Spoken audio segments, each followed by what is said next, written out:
So I'm on this channel. Um, I'm here at the studio of Elder J. Night Wolf. So I'm gonna be using this space while I'm here in DC to transmit and try to keep everybody updated. This is the first transmission that I'm gonna be live, so I don't expect many people to log in. But this is where you can ask questions, and we can try to figure out how to get this deported veteran issue um, to pass into law with the executive order, an actual bill from Congress to back it up. So if anybody logs in and drops questions, go ahead and do so. I'm going to be working a little bit on Facebook to try to bring people in here. So for that one viewer that logged in, welcome. Ask questions, man.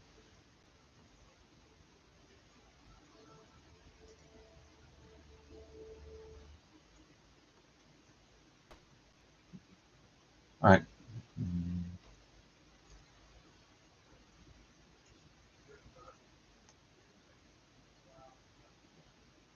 So today there was a meeting, Zoom meeting for deported veterans put up by the University of Chicago. And there were several panelists on board. And also there was Senator Tammy Duckworth. And they discussed the topic of deported veterans. And, you know, they touched on a lot of very important issues, a lot of very important um, parts of the deported veterans phenomenon. That's what I call it, because uh, I just, to this day, 8 years after my deportation, I don't understand how this country can deport any veteran. But so one of the things that they were talking about is bills. They have been submitted to Congress, Senate, in favor of bringing deported veterans back. But those bills have always been very, very restrictive. They've been extremely restrictive in the who is allowed to come back and who is considered a veteran.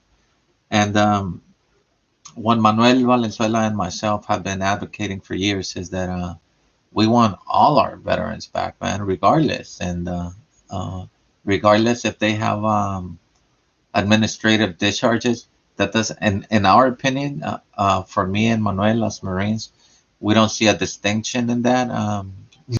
And because there's a lot of factors that go into a discharge, and we don't know the particulars of everybody's discharges.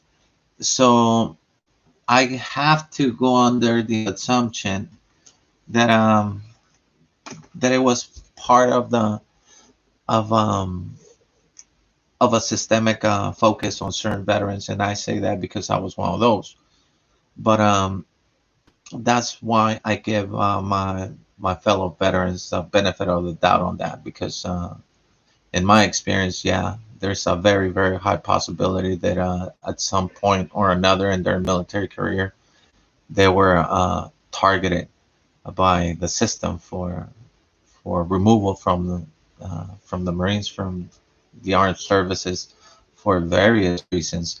The fact that some people got lucky during those phases and they got honorable discharges, as opposed to the people that serve out their terms, you know, their contract term of 4 years usually, and they get an honorable discharge because they did everything right.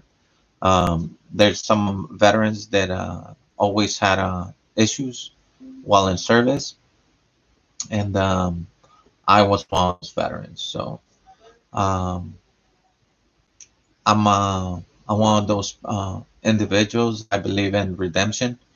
I believe that at some point or another, you gotta get your foot off my neck, man. The same way that Floyd said, George Floyd, when just I can't breathe, man.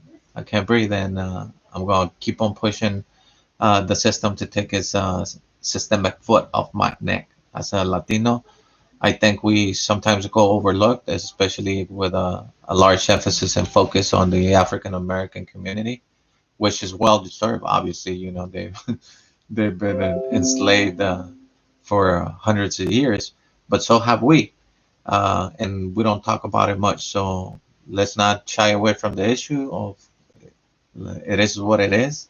But we're here now, and we should be looking for ways to move forward. So, in order for me and to move forward with this America, the new America, uh, the America restored, I'm not the young kid that didn't have a choice in where to be, where to live, where to call home.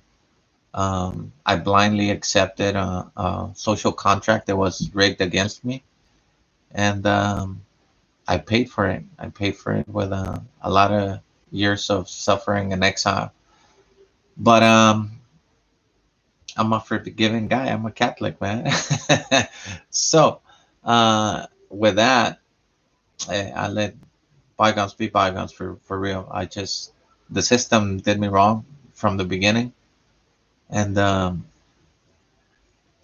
I'm willing to let that go and continue forward with my life, finish my engineering degree, and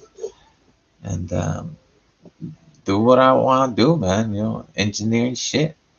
So, um, like I mentioned today on the meeting, there were a lot of important parts of the subject that were touched on by different members of the panel, but there were a lot of holes. Actually, Dr. Gonzalez that mentioned that straight out, and I 100% agree with him. Every time there's a system, there's by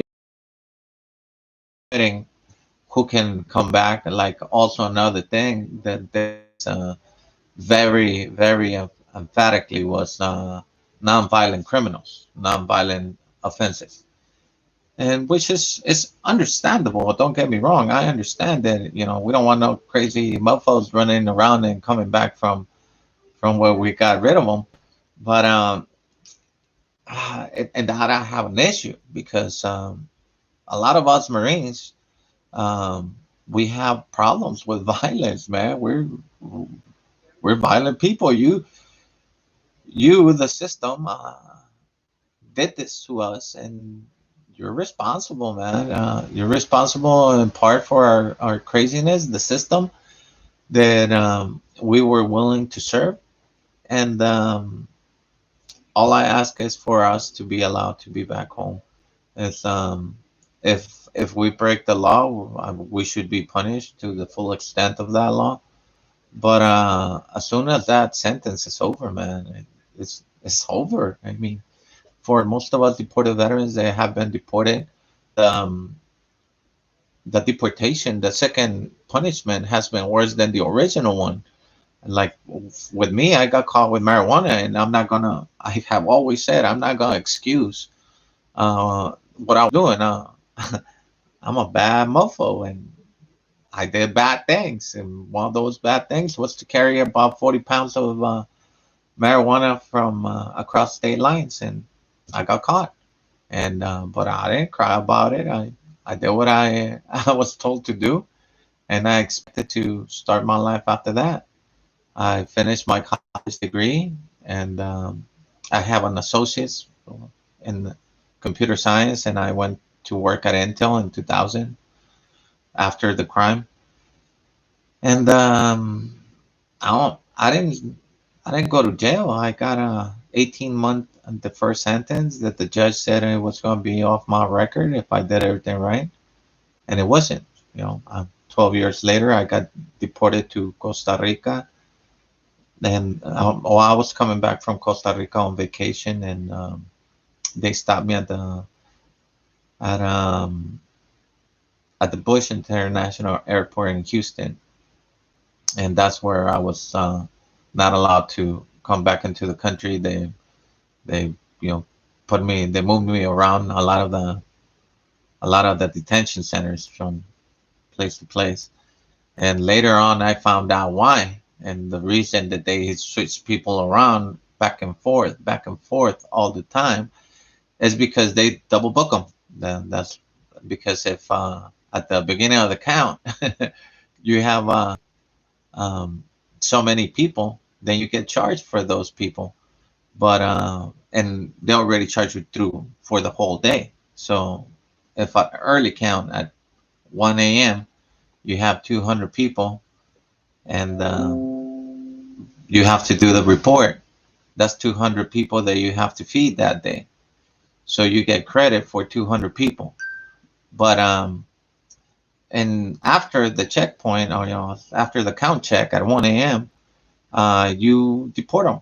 You get rid of let's say another 100, 150. So that's 150 more that you can count back in, right? So because by the time that breakfast comes, you already empty your day beds, and so now you're saving the food cost of all those people. And then throughout the day, you bring more from other places to replace the ones that you had. So now at the end of the day, again, you reported as full house for another 200, and you got paid twice the same day. So the way they do it, that's the reason for all the moving around. But so what else can we talk about? And I'm trying to uh, kind of don't want to go too much into my personal things, I guess, of what I've done, because it's already been out in the documentary Immigration Nation. If you haven't seen it, log in. Let me put that up. Immigration Nation, man. For and just another, I guess, part of the information is that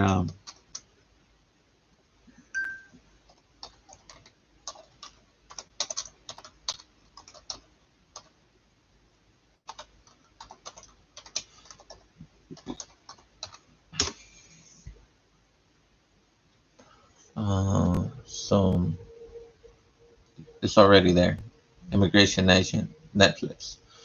Um, Another thing that happened on October or November 12th, there's an exhibit at the Disney Museum in San Francisco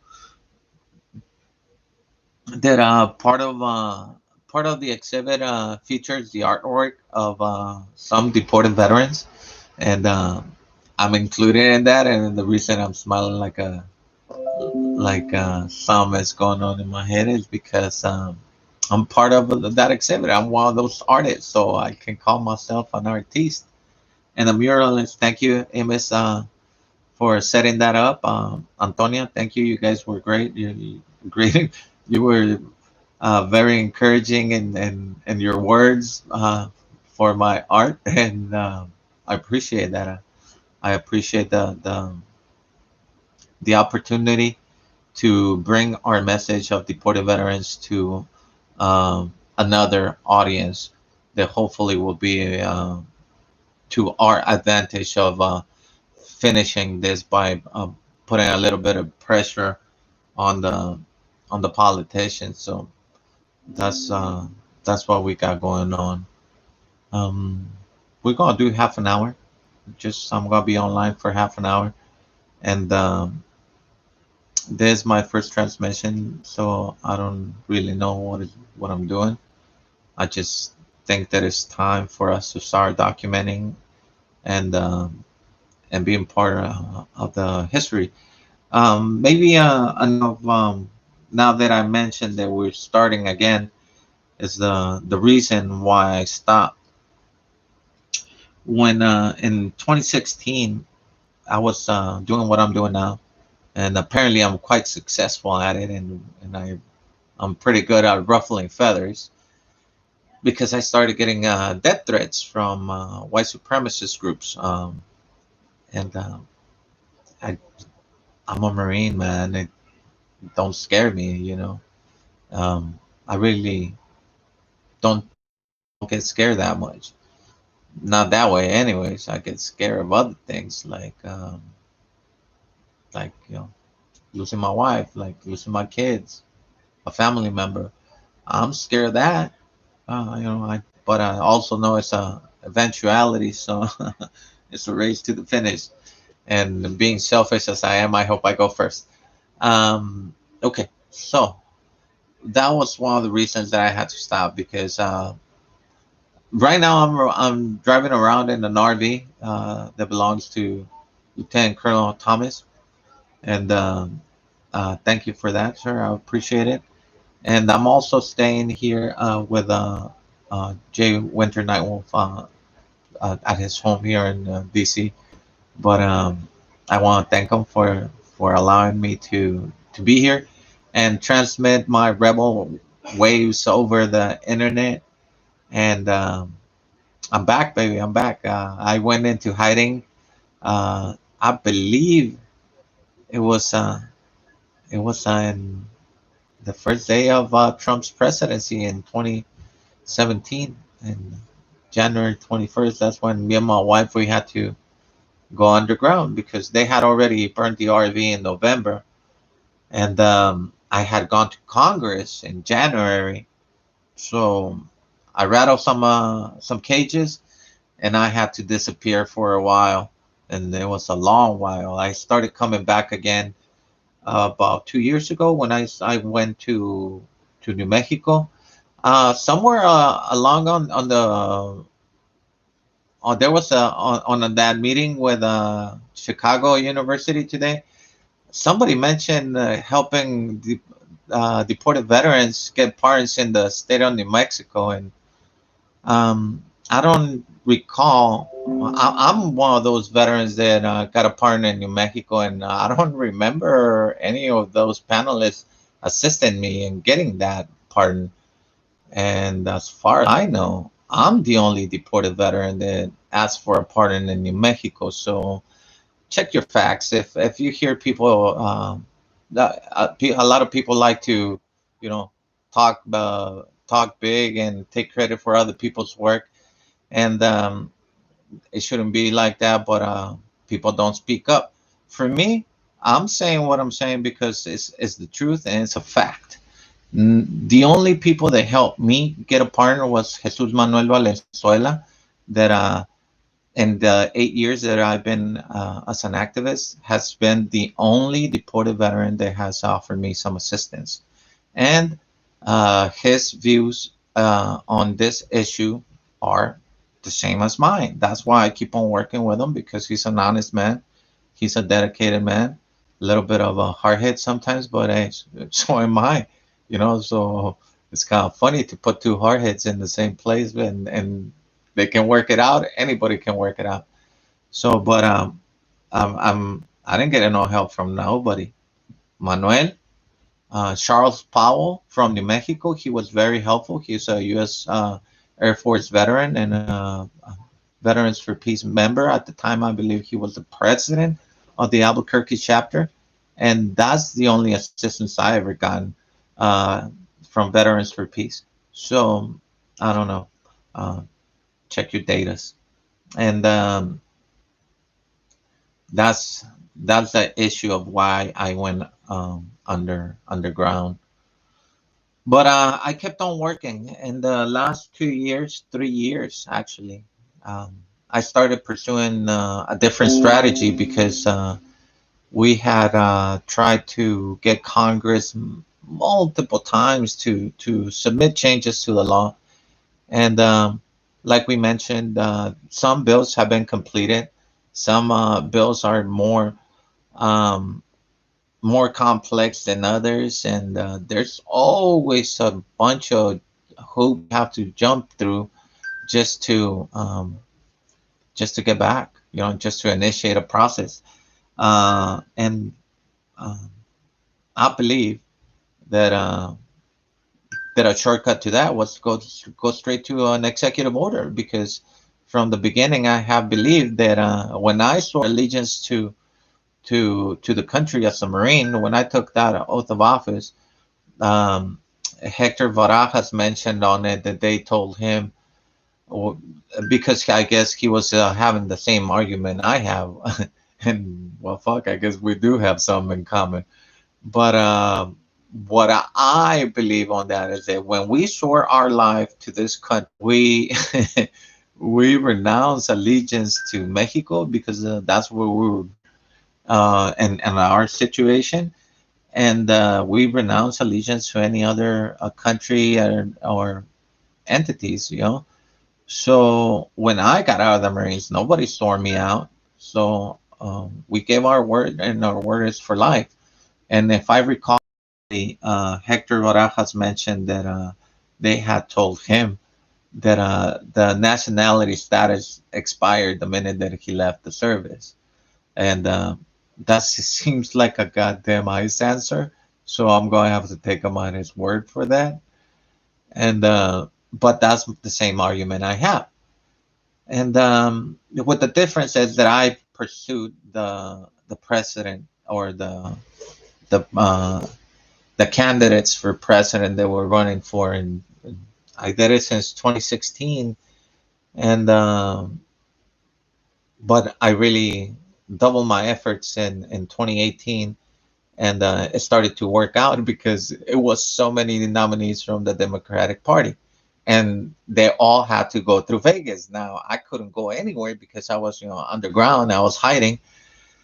But after that, we managed to start approaching them. As you can tell, everything I do out of the kindness of the heart of others, other fellow rebels that assist me.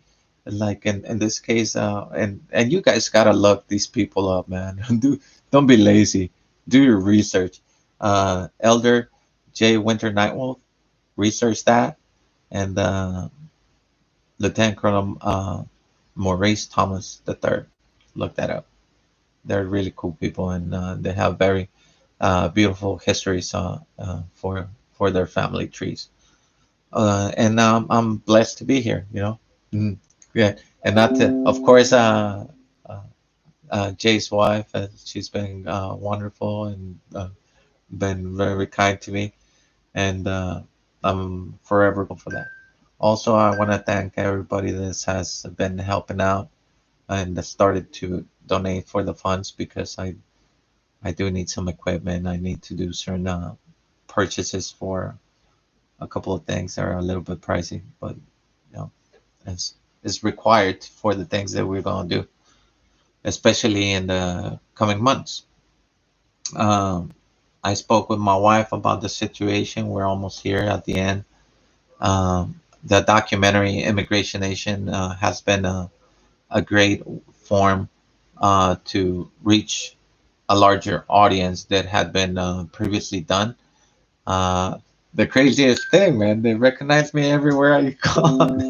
They're like, "Hey, you were on Netflix," and I start laughing because who the I don't know, man. I'm an electrician. I wanna. Um, I'm just a regular person. I'm just a regular person that has been squeezed by the system too much, and at some point, what can I say? That's why. If you say eat cake, they're gonna fucking throw that cake in your face. So um, that's why I'm trying to do this now. I think it's the right time to finally come out. The danger of me getting caught has actually gone down. I think I don't know, maybe not, but my perception of it is that it went down because since last time I transmitted, I have been pardoned for the crime that I committed in New Mexico. My 40 bundles of weed, and that was 20 years ago, man. So okay, cool. Uh, but don't even get me talking about that Clint Eastwood, man. If I didn't like you so much, I would punch you in your face, man. How do you appropriate something so Mexican, man? The mule, get the fuck out of here, man. Come on, really?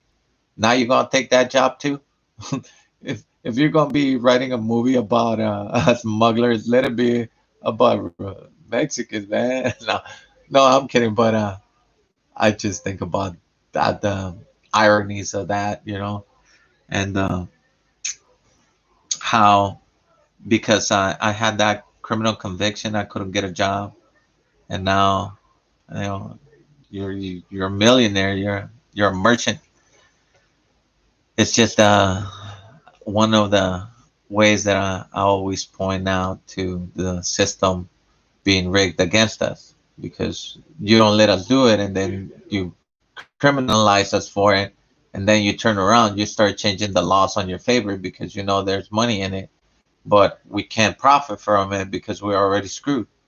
So yeah, that's one of the things that keeps us in check. So that's another thing. Hopefully for the next transmission, I'll probably start doing them on Fridays. I like that idea. Maybe Saturdays. What's today? Saturday? No, today's Friday because we have the skinheads coming tomorrow. Uh, and I don't know about that. Well, I could blend in, I guess, but we're not gonna do that. That's ah, I just get itchy just thinking about that. Uh,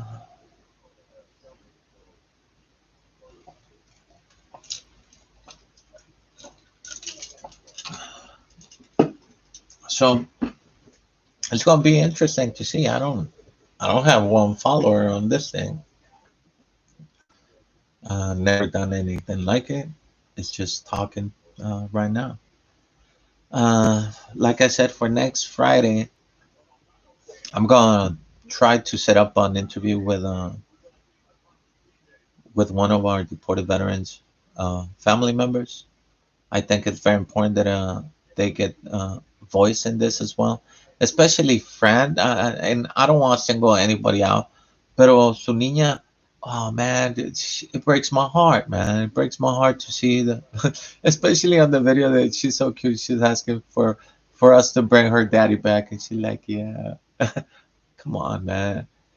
If that's not enough to break your heart, then you're just a horrible person. Anyways, makes me cry, and I don't want that. I don't want to see an American child. Don't be a hypocrite, people. I don't want to see an American child suffer that her daddy was taken away, just just like that. We don't do that. We don't do that as people. We don't do that as Americans. I know that's not the America I remember. So now, like I said it before, I'm willing to sign a new social contract with Joe Biden. That's why I worked on his campaign in Las Vegas. I did as much as I could for the campaign. I made phone calls. I did webcasts with people that needed to talk about the issue of supporting Biden in the Latino community and the military communities. And this is what we were asking for. I'm still undocumented, so me myself now I'm asking the president to pardon me. I don't just need my citizenship, so I want him. I want President Biden to swear me in. I want him to recognize me as a person and to, give me citizenship, man. I fought for too long for this and for everybody, and executive order for everybody. Give me my citizenship right there. That would be awesome. And so the plan, the plan is complex and simple at the same time. It's, the plan is complex and simple at the same time because we believe that success is in simplicity here.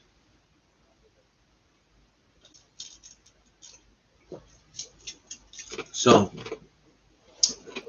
if we were to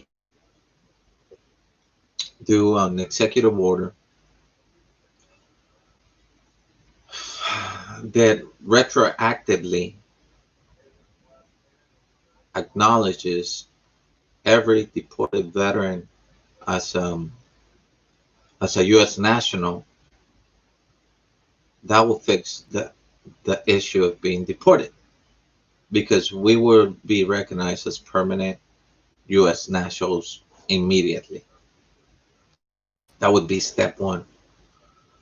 After that, Congress and Senate would have to come together to pass a bill that would expedite the citizenship of veterans after they complete boot camp. I think that if you finish boot camp, you deserve to get citizenship, man. Because also, I want to be clear on one subject that um, I keep on forgetting about because it's so simple and stupid. But everybody asks it, man, and for real, people, come on. 95% of the people think that we were joining the Marines or joining the service to get citizenship, and that is the biggest misconception there is about you as deported veterans. And I'm saying it because of me. I'm saying because of many. I'm saying it because of every other veteran that I have spoken with. Uh, I don't recall any of them ever telling me that citizenship was the top of their line. You know, their train of thought of what where they were at when signing that dotted line. Every time I asked a deported veteran of, well, what's it that they they were thinking they were going to do in the service, and most of them have always said, I just wanted to serve, man, because I was so proud of the country I love. And that's the thing that people don't understand. That kind of love is the love that we have for each other, that we were willing to give our lives for. And that's why I have a problem with deporting veterans, because I believe that if anyone is willing to give their life for me, I should be able to reciprocate that. And you can do that in different ways according to what station in your life you're in. I was a young Marine at the time, a young man that didn't have many options, and the best and only thing I had to offer was my body to the U.S. government to be a part of the system. And that's what I did. Um, I wasn't too smart, and I'm still not. I'm just, I'm older, so I got more life experience, I guess. And uh, I just, I wanted to fit in so bad, It's just, I wanted to fit in. I didn't have I had three older sisters. It was a detriment growing up because I had every guy in the block hitting on my sisters and always getting into fights because of that. So, but I didn't have any brothers, so that's something that I was always longing for. My father also left when I was little, so I had daddy issues as well. you know, everybody that I grew up with or comes from where I come from, that most of us have daddy issues, and if you're able to recognize them, you know, you can get along pretty good with a lot of people. But daddy issues is important. That's why I try not to have for my daughters to grow up without me, so they wouldn't have daddy issues, and I think I did all right. And if not, they'll let me know, I'm sure. Uh, so that's about as much as I got, I guess. So it's 33 minutes. We can do another 15 or 12 minutes of 11 minutes now. Bullshit. All right.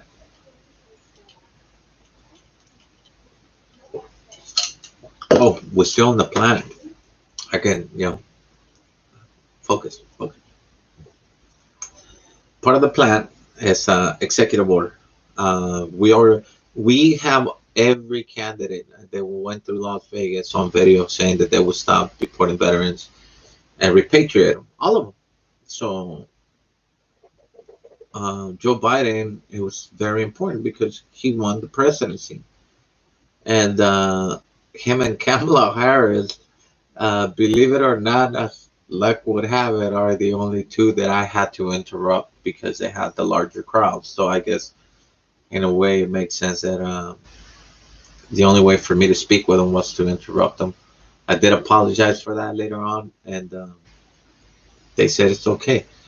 I was uh, I was exercising my constitutional rights, and something I lack of right now. So that's that's how we think, or that's how I think that we have an end, because we have both the president elect and vice president elect. We have them on video committing to bringing us home. So since I'm the one asking them to do that, I'm asking them again to be there when they sign that executive order to bring people back. Now, I would like to remind them that we're talking about people's lives. And we're not talking about just the deported veterans. We're talking about their families. You know, he's deported to Michoacan, and because of that, his whole family split up. He's the only one over there in Michoacan, and his mom is in St. Louis, and she's a wonderful lady. And I love you, nena. Saludos. Tiene sus tres hermanas, and I find so many similarities between some deported veterans and myself, and I guess those are the ones that I attach to the most. Juan has got three sisters. Um, I think he might be amongst the oldest of the children, but it doesn't matter. He still had three sisters, and that's not fun. That's not fun. After that, he's got kids, man. He's got a bunch of kids. I don't know. How many you got? One, like four? Read a book, nigga. Read a book. Um, but his wife, man, she's sick, and she travels to Mexico to be with him for as long as she can, usually during the summers. And nobody deserved that, man. And especially Juan is such a good person, man. He's damaged like me, like most of us deported veterans were damaged somehow, and we didn't fit in the system, and the system wanted to get rid of us. But we're American patriots, man. We deserve to be home. We've been here all our lives. It's I know that there's always been all kinds of fuzz being made about DACA kids. Oh, let's keep all the DACA kids. I'm like, well, we are the original dreamers, man. We're military veterans, and we're veteran dreamers, and we think we should be at the front of the line. You know. I mean, some of us had to go to combat. I didn't. Let me be specific about that. I didn't. I never went to combat. I don't know. I thank the Lord, but maybe that's the way it was meant to be for me, because I'm already with just 6 months of infantry training. I'm a little bit crazy. Imagine how crazy I would have been if I had actually gone to combat. But it affects families, man. Alex Murillo, another veteran that has similar circumstances to me, he was also busted with a significant amount of marijuana. But like I said, man, marijuana is now mostly legal in a large majority of the states, and eventually, probably with this presidency, it's going to go into full effect. That's a national. Um, it's going to be decriminalized at the national level and declassified as the dangerous drug that is classified right now. So that would definitely be another veteran that needs to be reviewed and brought back home. Alex Murillo, he got deported in 2012, and he saw his little kids, man, grow up hard on the streets and homeless because he wasn't there. So I still I got because I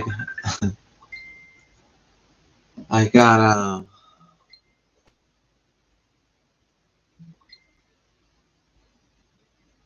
I was because I got the other computer on with Facebook and it's going crazy. But so Alex Murillo, and then we have David Mariu. That poor David's been screwed a couple of times because he was supposed to um, back in 2018, I think it was 2018. I had devised a plan to bring David Barrio to Ciudad Juarez. I there's a friend of mine that works for the state government. He works for state government, and he's a state official, high-ranking state official in Mexico. And he's a cousin. So I called him up and I told him, I'm like, hey, bro, are you working in the government still? Because I hadn't seen him like in 20 years.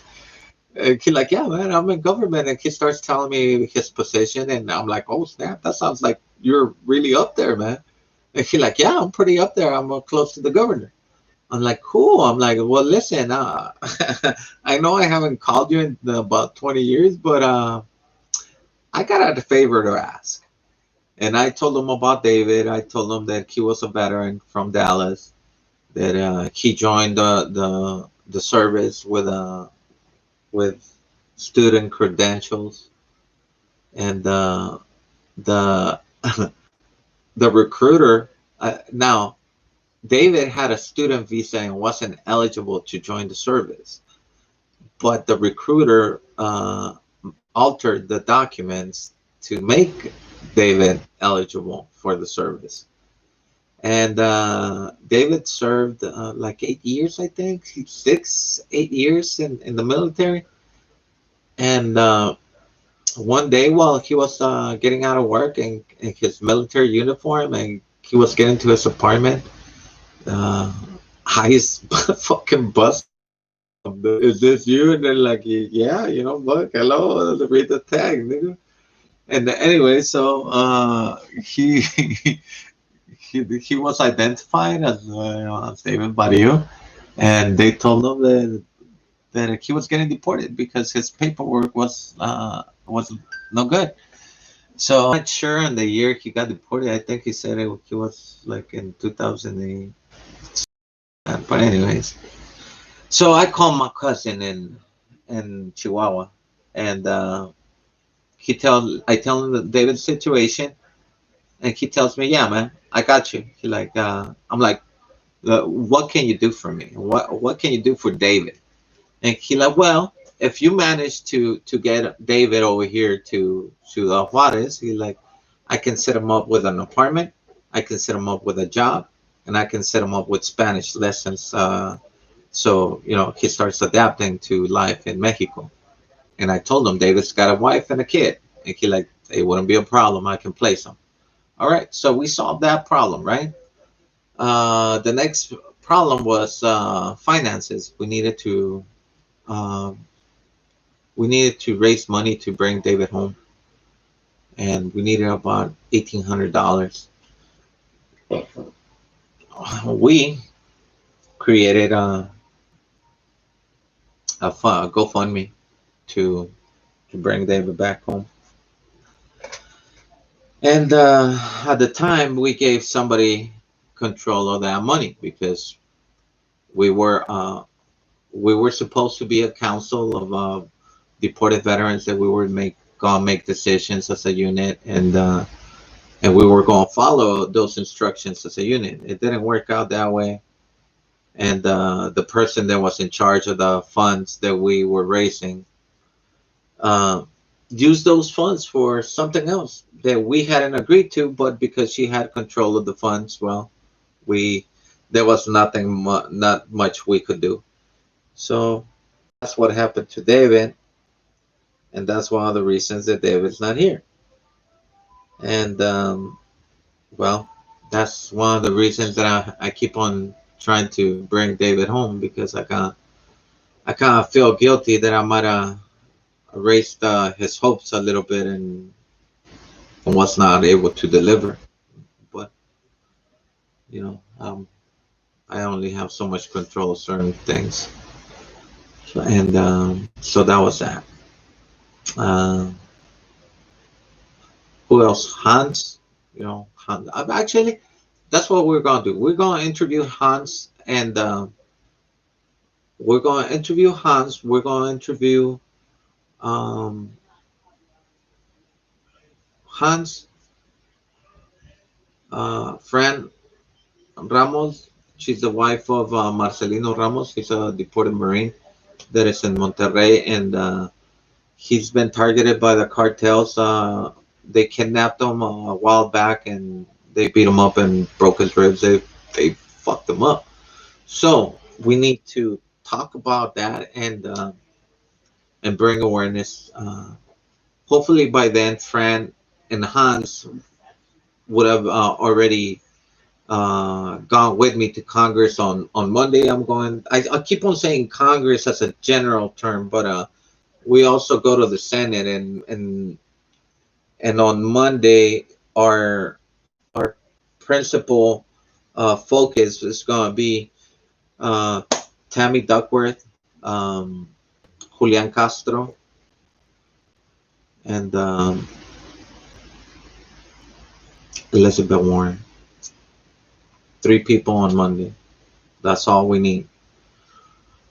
On Monday, we're gonna go hit up those three people, and we're gonna put. Let me write it down so I I remember. I could have been writing a lot more instead of just talking, and that would have. But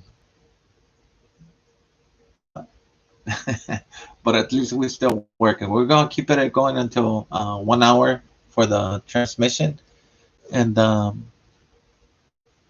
that's cool, man. I think it's cool. I'm trying to get an internship here in DC because I'm gonna be here for a while, man. Um, I'm gonna try to establish contact with the transition team from now until January 20th, and I'm gonna be here until after Thanksgiving. I'm going back to Las Vegas first week of December, and I'm coming back to DC on January 2nd. I'm gonna start driving back over here, and then I'm gonna be here until the first 100 days of the presidency of Joe Biden, which I expect them to give us the executive order by then and meet with Manuel Valenzuela and myself. So that's what we're doing. And on Monday, let's try to focus on Senator Tammy Duckworth.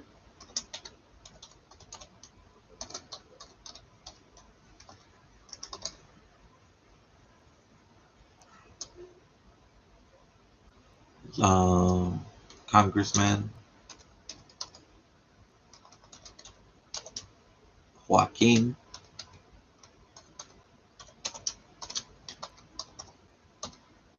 Joaquin Castro and Senator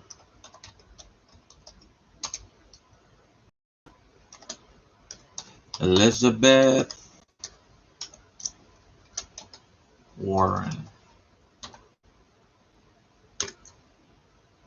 So those are the three individuals. Today's uh, our first transmission is today on November Friday the 13th of 2020, and we're going to try to have a conversation next week.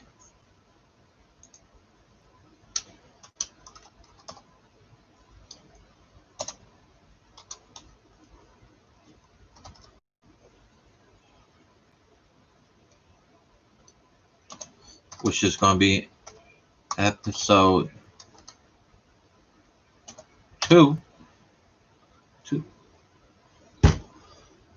Episode 2 is going to be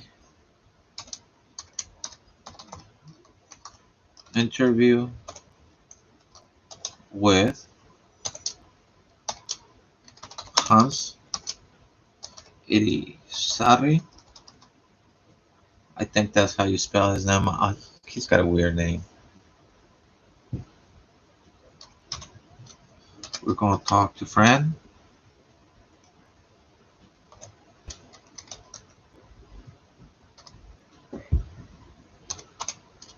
We're gonna talk to David. Bariu. So we're gonna try to keep it three guests. That's the max that we're gonna invite for any given time because we want to have a little bit of interaction that way. So I guess my next video I'm gonna do it on YouTube, but I'm also gonna zoom it in. I guess that's how I'm gonna be doing them, Zoom conferences, um, and then put them online. I guess the interviews. We'll see. We'll figure it out. So,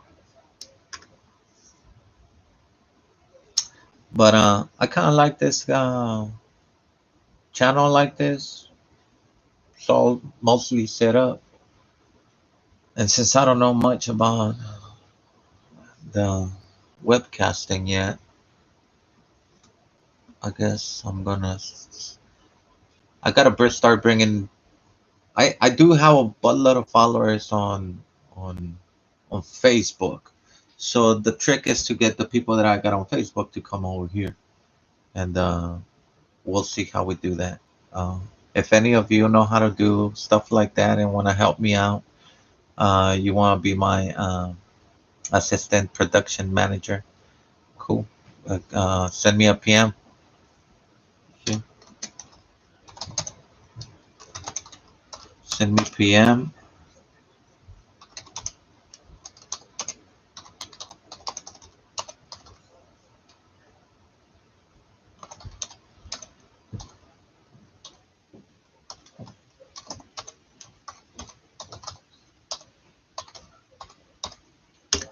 Hey, if I don't get paid, you don't get paid, buddy.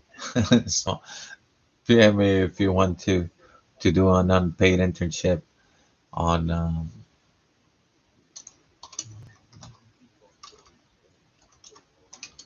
the internship is for assist assistant production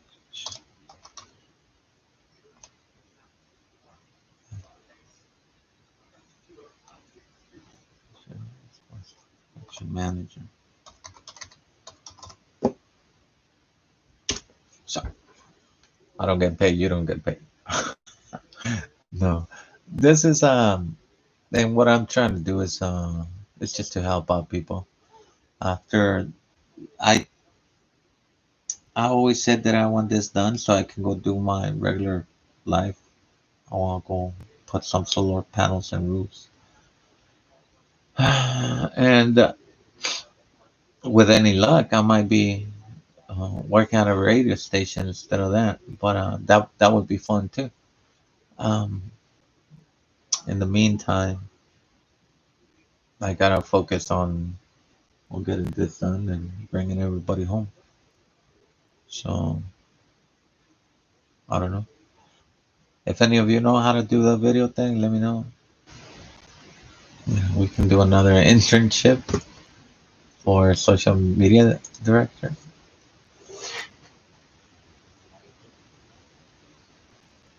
Let's do that.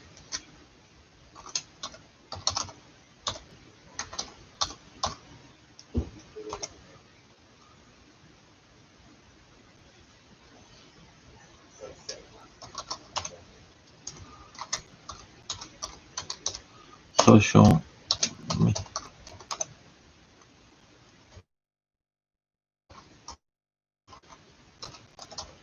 social media director.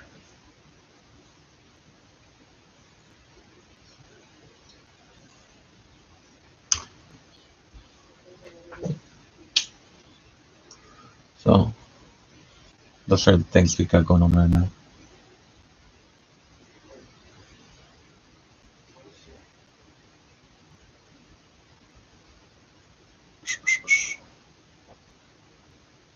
Isn't that cool? All right.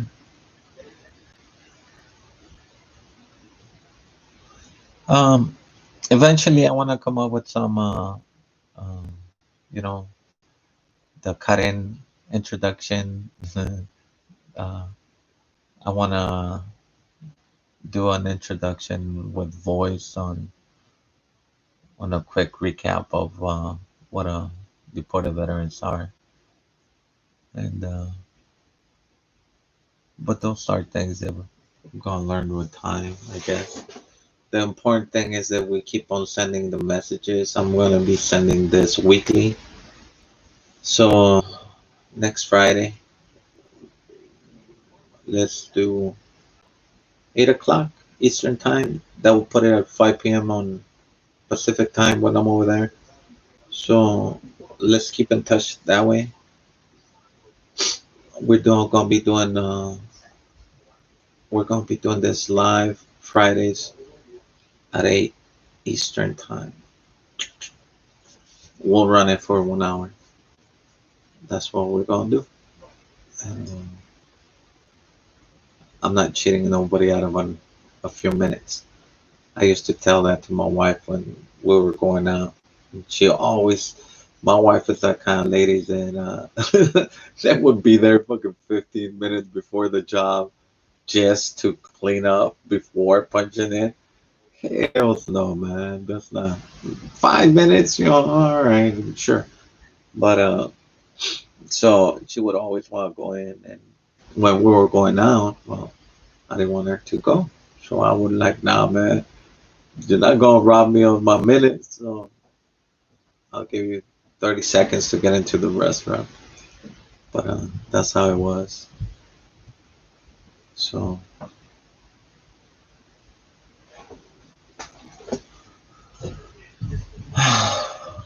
it's almost quitting time over here. It's good timing too.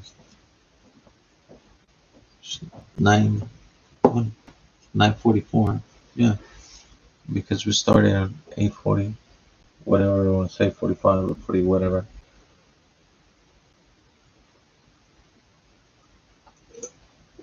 Real long day. A lot of I had to uh, propane tank in the RV because I ran out of gas yesterday at the middle of the night. It got a little cold, but not too much.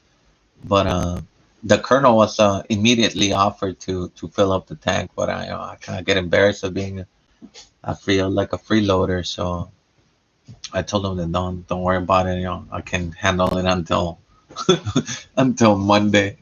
But then Jay Winter, the Night Wolf, started asking me about the tank. Well, what's gonna happen? I'm like, fuck, we're gonna fill it up under. And he got mad. He's like, no, you're crazy. What's wrong with it? I'm like, it's no big deal, man. He's like, no, fuck that. So he called the colonel, and the colonel was still in town, and he came over and filled up the tank.